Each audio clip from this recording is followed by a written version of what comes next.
আসসালামু আলাইকুম। আমার নিউজ 21 এর সংবাদে আপনাদের স্বাগত। দেখতে থাকুন, আমাদের চ্যানেলটি সাবস্ক্রাইব করুন, সংবাদ সহযোগিতা করুন। লিয়াকত আলী লাবলুর ক্যামেরায় আপনারা দেখছেন আমার নিউজ 21 এর সংবাদ। 1968 সাল হইতে চরভদ্রেশ্বরের ঐতিহ্যবাহী সরকারি কলেজটি সুনামের সাথে চলে আসছে।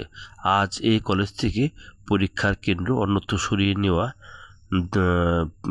প্রতিবাদে চরভদ্রেশ্বর সরকারি কলেজের শিক্ষার্থীরা এক মানববন্ধন এবং সড়ক অবরোধের ডাক দিয়েছে।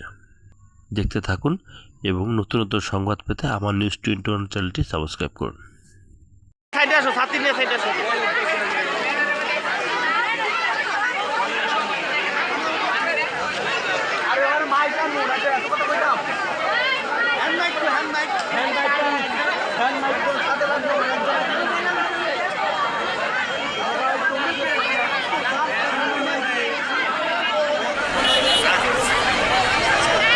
আজকে তোমরা সবাই এই যে চরভদ্রেশ্বরের প্রাণকেন্দ্র যে মিডল পয়েন্টটা অবরোধ করছো, ব্লক করছো, এর উদ্দেশ্য কি?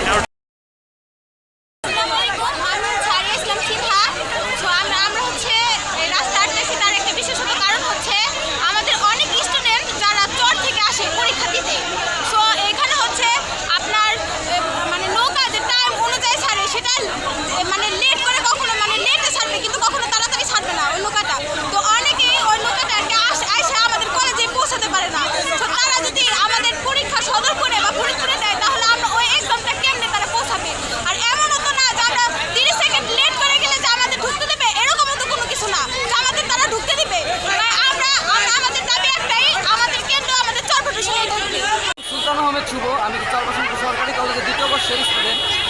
আমাদের দাবি একটাই, সেটা হচ্ছে আমাদের কেন্দ্র হল এই চরভদ্রেশ্বরেই থাকতে হবে। আমাদের এই চরভদ্রেশ্বরের কলেজ অনেক ঐতিহ্যবাহী একটা কলেজ। একটা সময় সদরপুরের স্টুডেন্টরা আমাদের এই চরভদ্রেশ্বর কলেজ থেকে পড়াশোনা করে গেছে। বহুত বছর যাবৎ এই চরভদ্রেশ্বরেই এইচএসসির কেন্দ্র রয়েছে। তো আমরা এই দাবিতেই আছি, আমাদের চরভদ্রেশ্বর নেই যেন এইচএসসি পরীক্ষার কেন্দ্র যেন থাকে।